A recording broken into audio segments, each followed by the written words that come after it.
What if I told you that two of the world's most respected luxury car brands started publicly insulting each other? Not in a boardroom, not in court, but on billboards. BMW and Mercedes-Benz have spent decades competing for the same customer, the person who wants more than just a car. They want status, performance, power, prestige. But then their competition spilled onto the streets, and suddenly their billboards became a battlefield. It all started with a simple truth. BMW and Mercedes didn't just sell cars, they sold identities. BMW wanted to be seen as the sporty, aggressive driver's car. Mercedes wanted to own the territory of luxury, sophistication, and prestige. And both brands knew exactly who they were fighting for. So instead of quietly saying, "Our car is better," they decided to say, "Our car is better than your car."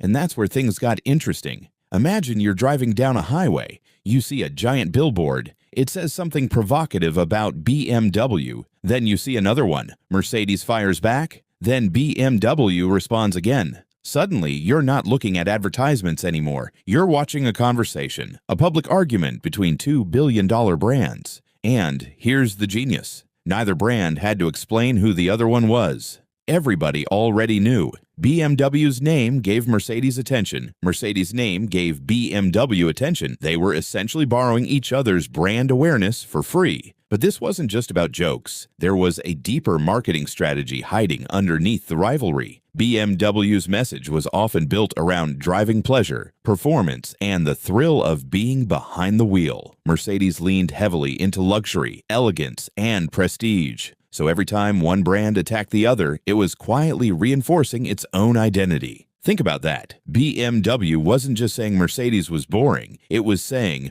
"We are the exciting one." And Mercedes wasn't just saying BMW was aggressive. It was saying, "We are the sophisticated one." The competitor wasn't just the enemy. The competitor became a prop in the story. And that's one of the most powerful tricks in marketing, because sometimes the easiest way to tell people who you are is to show them who you're not. But there's an even bigger lesson here. Most companies spend enormous amounts of money trying to get consumers to notice their advertisements. BMW and Mercedes figured out something different. Give people a story. Make them curious about what happens next. Make them pick a side. BMW or Mercedes. Performance or luxury. Driver or passenger. And once consumers start debating your advertisement, your audience starts doing your marketing for you.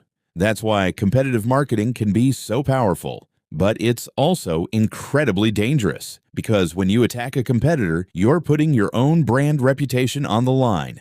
One bad joke, one poorly timed campaign, and the competitor can turn the attack against you. That's why the best competitive advertising isn't simply, "We're better than them."